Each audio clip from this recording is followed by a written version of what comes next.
রেজাল্টটি আমাদের ঘোষণা করা হয়েছিল গত ডিসেম্বর মাসে। তো ডিসেম্বর মাসে প্রথম স্থান অধিকার করেছে আমাদের সুনিতা বারিক। তো সুনিতা বারিককে সম্মান প্রদান করছে আমাদের সেক্রেটারি। এবং দ্বিতীয় স্থান অধিকার দীপ মাইতি। দীপ মাইতি আমাদের ইনস্টিটিউটে মাত্র 1 মাস এসেই সেকেন্ড পজিশন অর্জন করেছে।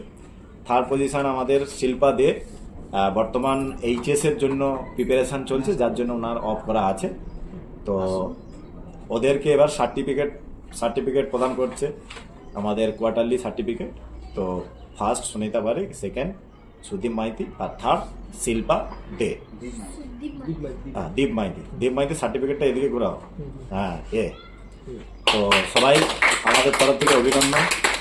আগামী যাত্রা এদের ভালো হোক, ভবিষ্যৎ উজ্জ্বল হোক, এই কামনা করে আজকে আমাদের এই প্রাইজ সেরিমনিটি শেষ করলাম।